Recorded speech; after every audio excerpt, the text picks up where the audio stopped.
আপনি আমার বিরুদ্ধে লাগবেন, কিন্তু হাসনাত আব্দুল্লাহর বিরুদ্ধে লাগে তো আপনি কিছুই পাবেন না। জনগণই আমার প্রমোটর, জনগণই আমার ক্রিটিক, জনগণই হচ্ছে আমার প্রোটেক্টর।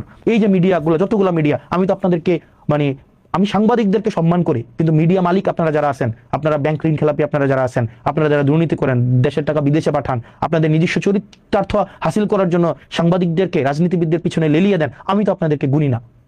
কারণ আমি তো কারো, আমি জানি আমি কারো টাকা খাই নাই, আমি জানি আমি কারো কাছ থেকে একটা টাকা হচ্ছে আমি চুরি করি নাই, আমি জানি। এবং কেউ বলতে পারবে না, নো ওয়ান, একজন ব্যক্তি আমার সামনে এসে বলতে পারবে না, কোনো তথ্য প্রমাণ কিচ্ছু দিতে পারবে না, কারণ আমি করি নাই।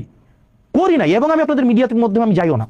এই মিডিয়াগুলো তো চালায় ব্যবসায়িক প্রতিষ্ঠান, বিভিন্ন কোম্পানির পাহারাদার হিসেবে মিডিয়াগুলোকে রাখছে। তারা যেন ঋণ খেলাপি করলে, ধরেন একজন 5,000 কোটি টাকা ঋণ খেলাপি করছে, তার ঋণ খেলাপিটাকে পাহারা দেওয়ার জন্য সে 200 কোটি টাকা দিয়ে একটা মিডিয়া করে।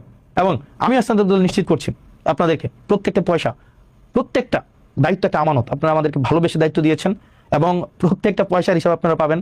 এবং হচ্ছে এখানে প্রত্যেকটা দায়িত্বের যথাযথ কোন জায়গায় আমার লিমিটেশনস আছে, কোন জায়গায় আমার স্ট্রেংথ আছে, এই বিষয়গুলো আমি আপনাদের সামনে স্বীকার করবো। সেটার জন্য আমার কোনো মাফিয়াকে ধরার দরকার নাই, সেটার জন্য আমার কোনো হচ্ছে মিডিয়া মাফিয়ার উপর আমার ভর দেওয়ার কোনো প্রয়োজন নাই। জনগণই আমার প্রমোটর, জনগণই আমার ক্রিটিক, জনগণই হচ্ছে আমার দিন শেষে আমার প্রোটেক্টর।